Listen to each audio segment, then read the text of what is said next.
देवादिदेव महादेव को जगतपति भी कहा जाता है, क्योंकि उनका विवाह इस संसार की शक्ति माँ पार्वती से हुआ था।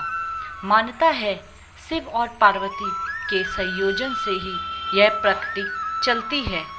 वह दोनों एक दूसरे के अर्धांग हैं और एक दूसरे के बिना भी अपूर्ण हैं। जहाँ एक तरफ शिव अनादि के सृजकर्ता हैं, वहीं शक्ति प्रकृति का मूल स्वरूप है। माता पार्वती हिमावन राज की पुत्री हैं, जिसके अनुसार उन्हें शैलपुत्री भी कहा जाता है। वहीं सनातन धर्म के अनुयायी भी ये मानते हैं कि देवी गंगा का आवरण भी हिमालय से हुआ है, जिस अनुसार वे पार्वती जी की बहन लगती हैं। एक कथा के अनुसार इन दोनों बहनों में शिवजी जी को लेकर बहुत बड़ा विवाद हो गया था। तो चलिए जानते हैं कि वो कथा कौन सी है। एक बार शिवजी जी अपने परम निवास कैलाश पर्वत पर ध्यान स्थान बैठे थे। साथ ही में माता पार्वती भी ध्यान में मग्न थी। शिव और शक्ति का ये सुंदर स्वरूप एक साथ बहुत सुंदर लग रहा था। एक तरफ जहाँ महादेव और महादेवी ध्यान मग्न थे, वहीं शिवजी जी के परम भक्त नंदी जी अपने प्रभु और माता की शोभा को निहार रहे थे। दोनों का ये सुंदर स्वरूप देख खुद ही नंदी जी के नेत्र से आंसू बहने लगे। अपने भक्त के आंखों से बहते हुए आंसू का भाव जैसे ही महादेव को हुआ, उन्होंने अपने नेत्र खोल दिए। महादेव ने जैसे ही भक्त चिंता में नेत्र खोले, उन्होंने देखा कि सामने ही हाथ जोड़े गंगा खड़ी थी। गंगा को देख महादेव हैरान होते हुए बोले, देवी गंगे आप?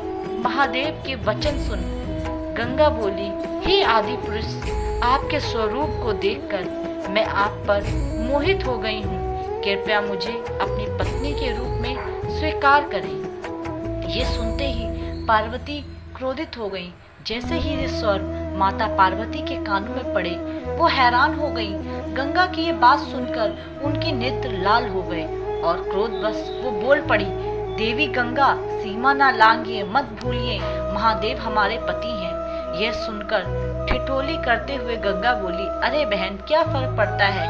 वैसे भी भले ही तुम महादेव की पत्नी हो, फिर भी देवादिदेव महादेव शीश पर तुम मुझे ही धारण करते हैं। जहाँ कहीं महादेव के साथ तुम नहीं जा सकती, मैं तो वहाँ भी पहुँच जाती हूँ। गंगा की ये बात सुनते ही माता पार्वती के क्रोध का ठिकाना ना रहा। उनके क्रोध से मुख भयंकर हो गया। गंगा को उन्होंने श्राप दे दिया। वह गंगा को श्राप देते हुए बोली, गंगे, तुमने मेरी बहन होने की सीमा लांघी है। मैं तुम्हें शाप देती हूँ कि तुम मृतदेही बहोगी। जन जन के पाप धोते धोते तुम मैली हो जाओगी और तुम्हारा यह अहम तोड़ते हुए तुम्हारा रंग भी काला पड़ जाएगा। गंगा ये सुनते ही महादेव और महादेवी के चरणों में गिर गईं। वह अपनी भूल समझ गईं तथा महादेव और पार्वती से क्षमा याचना की। तब महादेव ने कहा, हे गंगे, ये शाप अब फलित होकर रहेगा।